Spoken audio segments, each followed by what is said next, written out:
بسم اللہ الرحمن الرحیم الحمد للہ کفا وسلام علی عبادہ الذین اصطفى اما بعد قال النبی صلی اللہ علیہ وسلم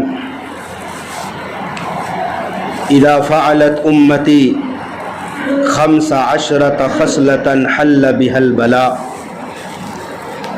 قیل وما هي یا رسول اللہ قال اذا كان المغنم دولا والامانة مغنما والزكاة مغرما واطاع الرجل زوجته واق امه وبر صديقه وجفا اباه وارتفعت الاصوات في المساجد وكان زعيم القوم ارذلهم واكرم الرجل مخافة شره وشربت الخمور ولبس الحرير واتخذت القيان والمعازف وألأن آخر هذه الأمة أولها فليرتقبوا عند ذلك ريحا حمراء أو خسفا أو مسخا وفي رواية أو زلزلة أو كما قال عليه الصلاة والسلام.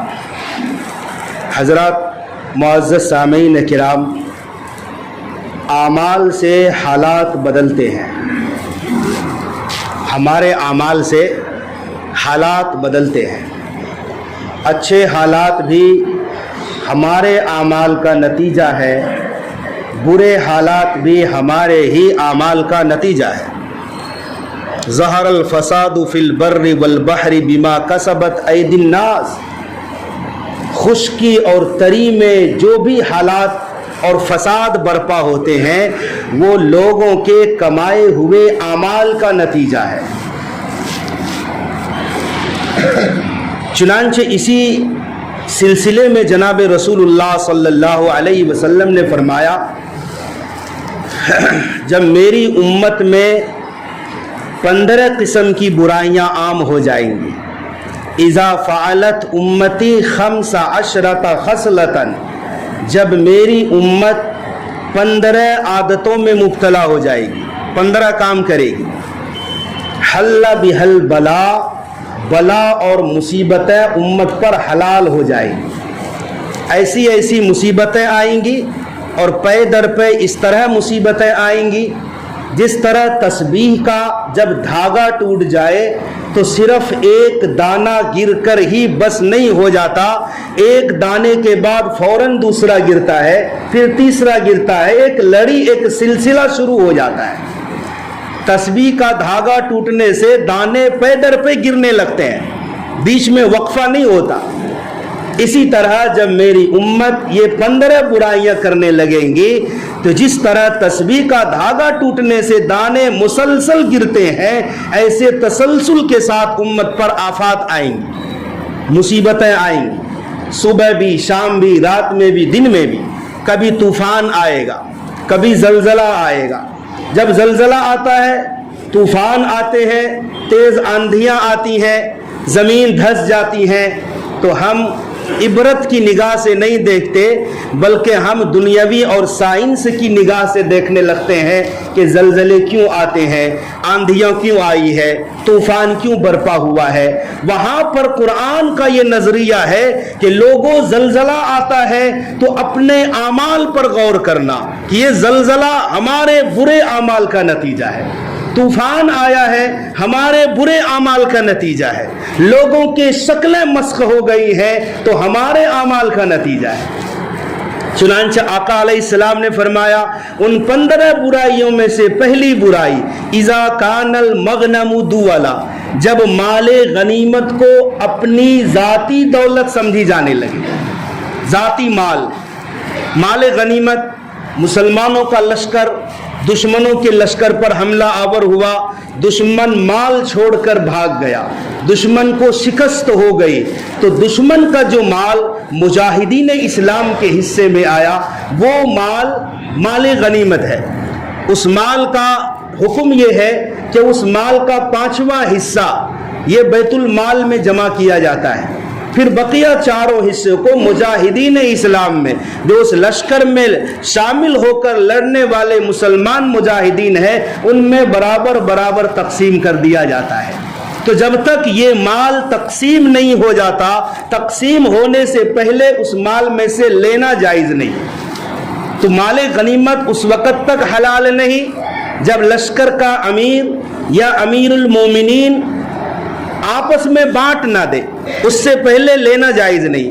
یا اسی طرح وہ مال غنیمت جو بیت المال میں جمع ہے اس مال میں سے بھی لینا جائز نہیں جب تک کہ امیر المومنین کا حکم نہ ہو۔ چنانچہ غزوہ خیبر کے موقع پر یہ واقعہ پیش آیا کہ اللہ کے نبی صلی اللہ علیہ وسلم کا ایک خادم تھا جو نبی کی سواری کی خدمت کرتا تھا۔ جب خیبر سے واپسی ہونے لگی مدینہ منورہ کی طرف تو وادی القریٰ میں یہ واقعہ پیش آیا کہ ایک غیبی تیر آیا اور اس خادم رسول کو لگا اور وہ وہیں پر ہلاک ہو گیا۔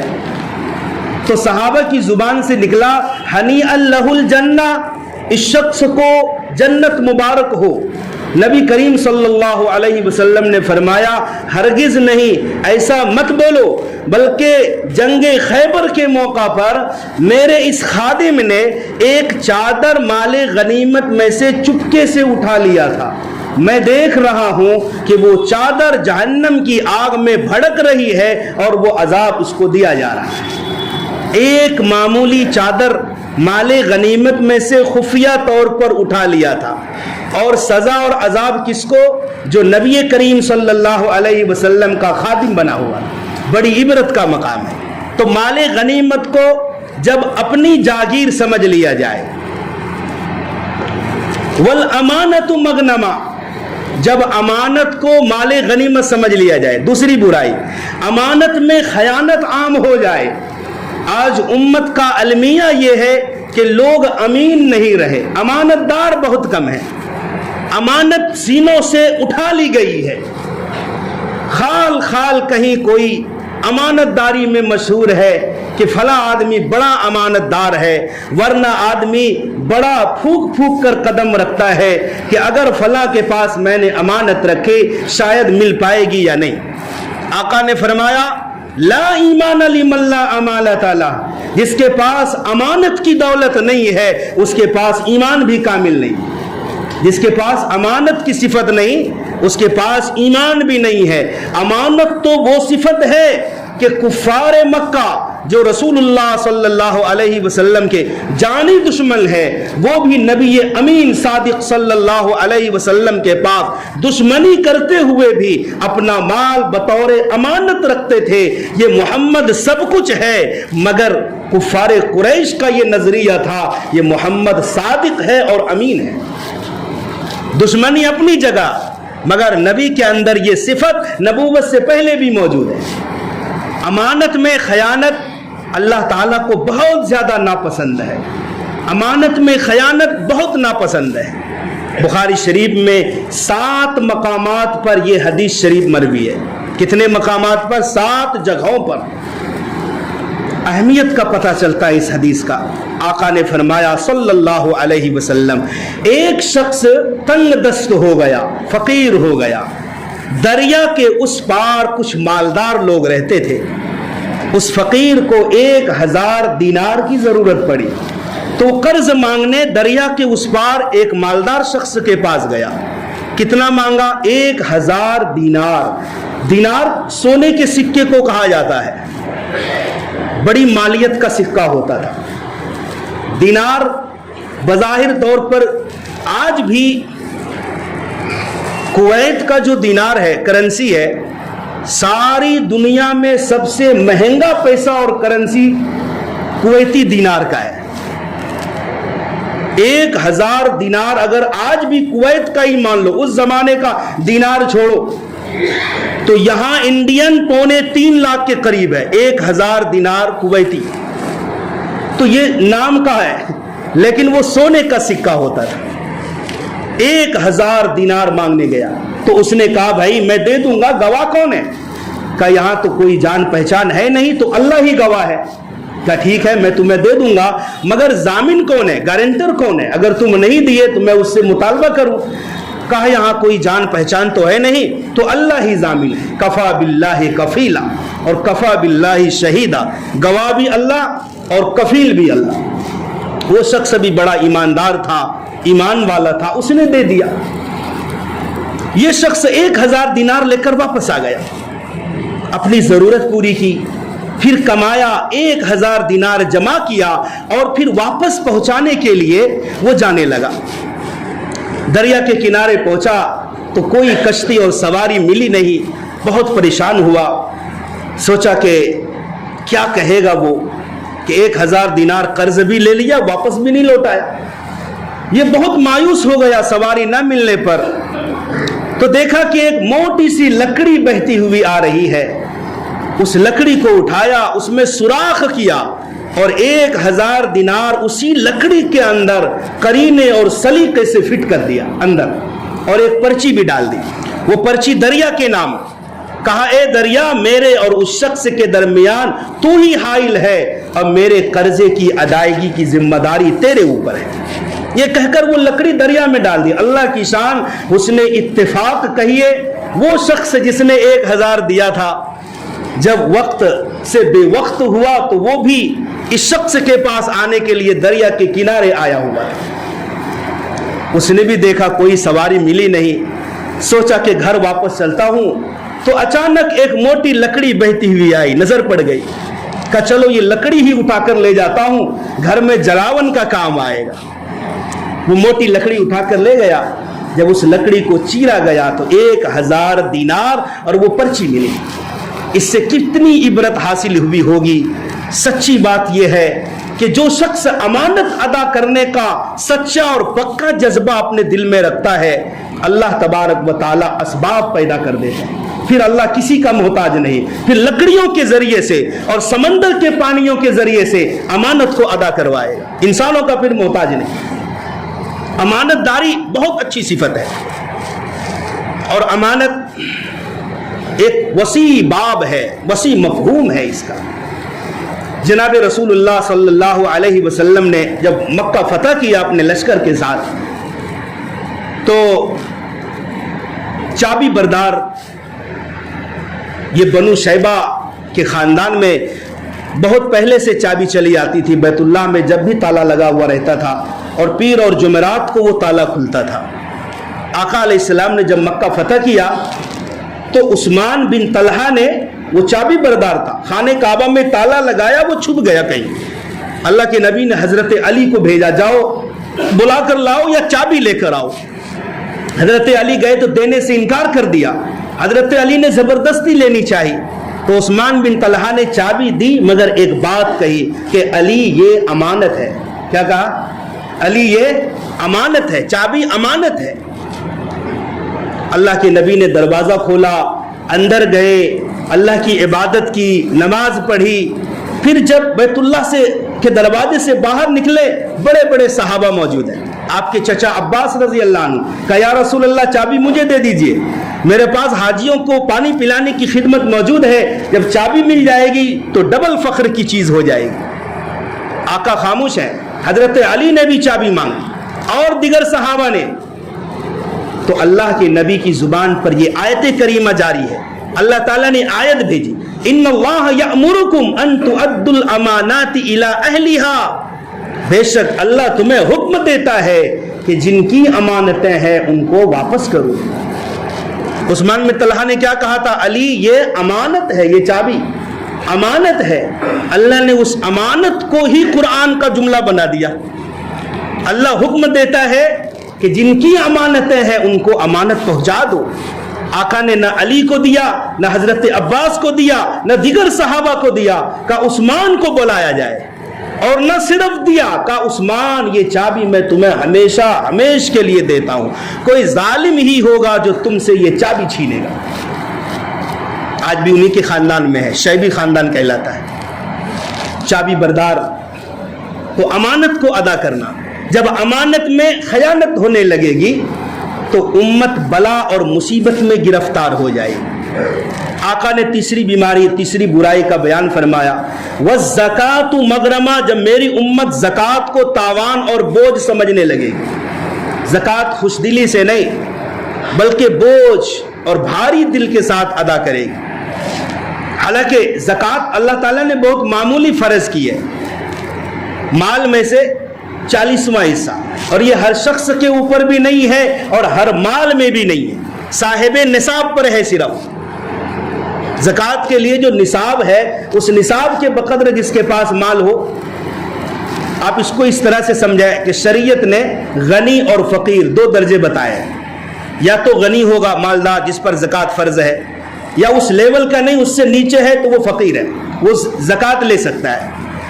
جس طرح ہمارے قوانین میں بھی دیگر ممالک میں ایک ریکھا طے کرتے ہیں، اور یہ بتایا جاتا ہے فلاں آدمی اتنا غریب ہے کہ غریبی ریکھا سے بھی کم لیول پر آ کر زندگی گزارنا ہے۔ ایک ریکھا طے کرتے ہیں، یہ امیری کا لیکھا ہے، یہ غریبی کا لیکھا ہے۔ اسی طرح شریعت نے بھی ایک ریکھا مقرر کیا ہے، یہ اتنے لیول پر یہ غریبی ریکھا ہے، یہاں سے جتنے نیچے ہے یہ زکوٰۃ لے سکتے ہیں۔ اس کے اوپر امیری کی ریکھا ہے، یہ والے لوگ زکوٰۃ دیں گے 2.5%، 40 میں 1 روپیہ، 100 میں 2.5 روپیہ۔ جبکہ جس نے دیا ہے وہی کہہ رہا ہے کہ دو۔ اس کی مثال اس طرح ہے کہ باپ اپنے چھوٹے بیٹے کو لا کر مٹھائی کا ڈبہ دے، یہ ڈبہ لو، اور پھر مانگے کہ بیٹا 1 ٹکڑا مٹھائی کا دینا۔ ہر عقل مند سمجھ سکتا ہے باپ کو مٹھائی کی ضرورت نہیں ہے، یہ تو آزمانا چاہ رہا ہے، دیکھنا چاہ رہا ہے، پرکھ رہا ہے کہ بچے کے اندر صلاحیت کیسی ہے۔ اللہ تعالیٰ نے تمہارے مال میں سے 2.5% مانگ رہا ہے، اللہ کو تمہارے مال کی ضرورت نہیں ہے، اللہ آزما رہا ہے، اللہ دیکھ رہا ہے، پرکھ رہا ہے کہ ہم نے دیا ہے تو تم کیا کرتے ہو اس مال میں سے۔ وَالزَّكَاةُ مَغْرَمًا، میری امت جب زکوٰۃ کو تاوان سمجھنے لگے گی پھر کیا ہوگا؟ پھر مختلف قسم کی بیماریاں آئیں گی، پھر برائیاں ہوں گی، زلزلے ہوں گے، چہرے مسخ ہوں گے۔ یہ تیسری برائی۔ چوتھی برائی وَأَطَاعَ الرَّجُلُ زَوْجَتَهُ وَأَقَّ أُمَّهُ، جب آدمی اپنی بیوی کی فرما برداری کرنے لگے، ہر معاملہ میں بیوی کی جی حضوری اور ماں کی نافرمانی کرنے لگے۔ وہ مشہور واقعہ ہے ایک صحابی کے بارے میں، حضرت علقمہ کے بارے میں، کہ موت کے وقت کلمہ نصیب نہیں ہو رہا تھا، تو آقا نے وجہ پوچھی تو پتہ چلا ماں ناراض ہے، پھر ماں نے معاف کیا تو کلمہ جاری ہوا۔ ماں کی نافرمانی اور بیوی کی اطاعت، حالانکہ حقوق سب کے الگ الگ ہیں، بیوی کا حق اپنی جگہ ہے، ماں کا حق اپنی جگہ ہے۔ شریعت نے کبھی ایسا نہیں کہا کہ ماں کی خدمت اس طرح کرو کہ بیوی کے تم حقوق ہی ادا نہ کرو، ہر ایک کو اپنا حق دیا ہے۔ آقا نے یہ بھی فرمایا تم میں سب سے بہتر وہ ہے جو اپنی بیویوں کے ساتھ اچھا برتاؤ کرے، وہ اپنی جگہ ہے، لیکن ماں کی خدمت۔ پیارے آقا صلی اللہ علیہ وسلم سے ایک آدمی نے پوچھا میرے اوپر سب سے زیادہ حق کس کا ہے؟ کہا ماں کا ہے۔ کہا پھر کس کا؟ آقا نے فرمایا پھر تمہاری ماں کا۔ پوچھا پھر کس کا؟ تیسری بار فرمایا پھر تمہاری ماں کا، اور چوتھی بار کے پوچھنے پر فرمایا پھر تمہارے باپ کا۔ 3 مرتبہ حق زیادہ بتایا کہ ماں نے حمل کا زمانہ، بیماری کا زمانہ 9 مہینے تک پیٹ میں اٹھا کے رکھا، پالا ہے، اس میں باپ کا کوئی حصہ نہیں تھا، کروٹ بدلنے میں تکلیف ہوتی تھی۔ نمبر 2، ماں نے 2 سال تک اپنے جسم کا جوہر دودھ کی شکل میں پلایا، اس میں بھی باپ کا کوئی حصہ نہیں۔ نمبر 3، بچپنے میں ماں نے رات بھر، کبھی ایسا ہوا پوری رات سونے کو نہیں ملا، بچے کی گندگی صاف کی، پخانہ صاف کیا، پیشاب صاف کیا، سرد راتوں میں اٹھ کر جاگا۔ اور درد ذہن جو جانکنی کا معاملہ ہے، بہت ساری خواتین پیدائش کے وقت جو تکلیف ہوتی ہے اسی میں جاں بحق ہو جاتی۔ تو ولادت کا زمانہ، درد کا زمانہ، حمل کا زمانہ اور دودھ پلانا، ان میں باپ کا کوئی حصہ نہیں، تو 3 گنا زیادہ ہے ماں کا حق۔ تو جب صرف بیوی کی اطاعت کی جائے گی، ماں کا ہی، اور ماں کی نافرمانی کی جائے گی، ماں کی بڑی فضیلتیں ہیں، ابھی موقع نہیں ہے، تو آقا نے فرمایا پھر امت کی خیر ہے۔ وَبَرَّ صَدِيقَهُ وَجَفَا أَبَاهُ، جب دوست کو قریب کیا جائے گا اور باپ کو دور کیا جائے گا، باپ کا کوئی ادب نہیں، کوئی احترام نہیں، ہر موقع پر فنکشن ہو، جشن ہو، کوئی تقریب ہو، دوستوں کا